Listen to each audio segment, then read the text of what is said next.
नहमदु व नसल्ली अला रसूलिहिल करीम अम्मा बाद फ़अऊज़ु बिल्लाहि मिनश शैतानिर रजीम बिस्मिल्लाहिर रहमानिर रहीम अल्लाहुम्मा सल्लि अला सय्यिदिना व मौलाना मुहम्मदिन व अला आलिहि वसल्लम।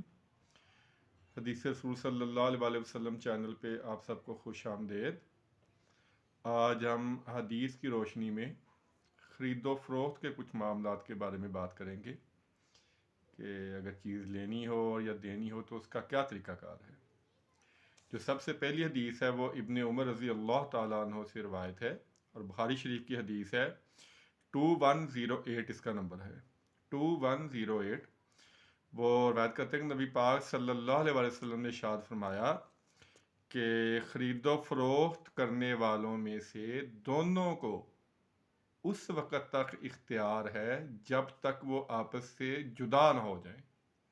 यानी दोनों ने चीज़, किसी ने, एक ने ख़रीदी है और एक ने दी है, जब तक वो वहाँ मौजूद हैं उस वक़्त उनको इख्तियार है उस वक़्त तक कि वो उस सौदे को ख़त्म कर सकते हैं। लेकिन जब एक दफ़ा एक दूसरे जुदा हो गए तो फिर जो बात तय हो गई थी वो ख़त्म नहीं हो सकती। जब तक वो मौजूद हैं एक जगह इकट्ठे उस वक़्त तक सौदे को ख़त्म कर सकते हैं। जब वो वहाँ से जुदा हो गए तो फिर उसके बाद ये इख्तियार नहीं है कि सौदा ख़त्म किया जा सके। और दूसरी रवायत है मुस्लिम शरीफ की 3832 इसका नंबर है।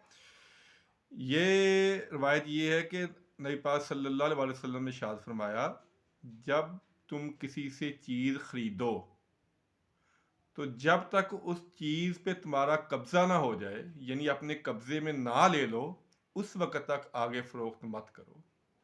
ये बहुत अहम मसला है कि हम चीज़ अभी अगले के घर में पड़ी होती है और हम अगले पार्टी से पैसे लेके कहते हैं फ़लाँ जगह पे चीज़ पड़ी है तुम्हें दे देंगे। ये चीज़ बिल्कुल जायज़ नहीं है।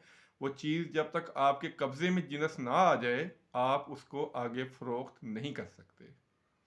और तीसरी एक रवायत है, यह भी इब्ने उमर से है, 3859 से लेके 3867 तक ऑनवर्ड कोई 6-7 हदीसें हैं। बहुत अहम मसला है ये भी, ख़रीदो फ़रोख्त के बारे में ही है कि नबी पाक सल्लल्लाहु अलैहि वसल्लम ने इरशाद फरमाया कि जब तुम कोई फलों की फसल ख़रीदो, यानी खजूर की या आम की या अमरूद की, कोई भी जो फसल हो फलों की, उसके जब तक फल ज़ाहर ना हो जाएं उस वक्त तक उसको ख़रीदना मना है और बेचना भी मना है।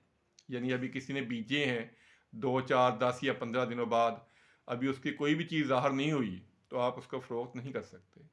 जब तक उसकी बालियाँ सफ़ेद ना हो जाएं, फल ज़ाहर ना हो जाएं, उस वक़्त तक आप फलों वाली जिन्स को ना ख़रीद सकते हैं ना बेच सकते हैं। ये मना है। ये मुस्लिम शरीफ की हदीस है। ये कोई मैं अपनी तरफ से बात नहीं कर रहा, नंबर आपको मैंने बता दिया है।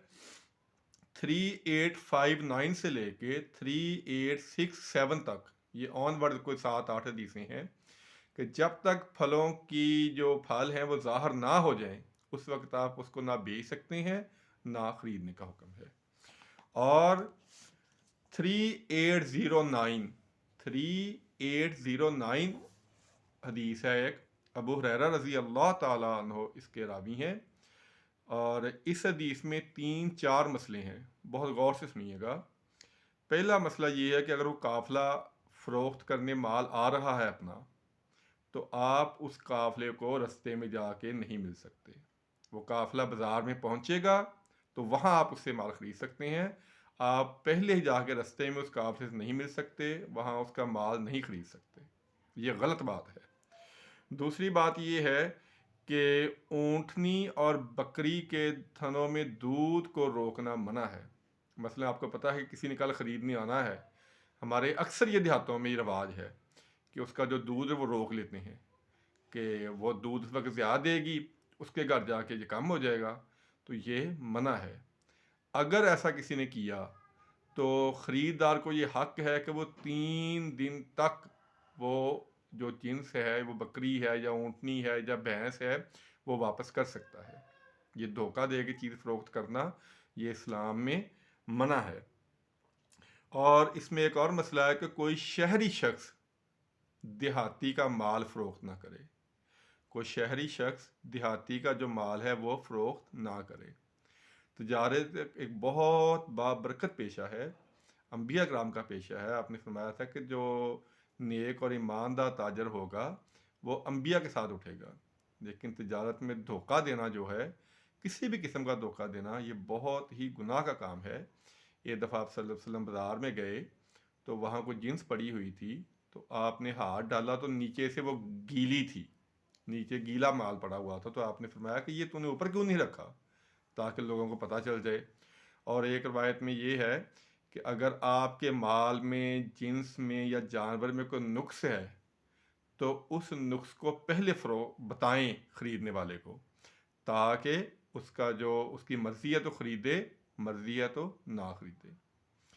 یہ جب اماں ختیجہ رضی اللہ تعالیٰ عنہ نے آپ صلی اللہ علیہ وسلم کو تجارت کے لیے پہلی دفعہ بھیجا تھا، تو میسرہ غلام تھا ساتھ، اس نے آ کے آپ صلی اللہ علیہ وسلم کی جو خوبیاں بیان کی تھی، اس میں ایک یہ تھی کہ آپ جب کوئی جنس فروخت کرتے تھے، سامان لے کے گئے تھے، تو آپ اس میں جو اعلیٰ قسم کا تھا یا ناقص تھا یا درمیانہ تھا، اس کو علیحدہ علیحدہ کر دیتے تھے، بتا دیتے تھے کہ یہ اچھے کا ریٹ یہ ہے، ہلکے والے کا ریٹ یہ ہے۔ یعنی تجارت میں جو مال آپ نے فروخت کرنا ہے، اس کی خامیاں اور اس کی خوبیاں پہلے بتانی چاہیے۔ یہ خرید و فروخت کے بہت اہم مسئلے ہیں، ان کے بارے میں ہمیں پتہ ہونا چاہیے۔ اور خرید و فروخت میں اگر دھوکہ دیا کسی کو، دھوکے سے مال تو بک جاتا ہے لیکن اس میں برکت نہیں رہتی، اس میں برکت بالکل نہیں رہتی۔ یہ حدیث میں نے آپ کو نمبر بتا دی ہیں، مسلم شریف کی ہیں اور بخاری شریف کی ہیں، یہ کوئی میں اپنی طرف سے بیان نہیں کر رہا۔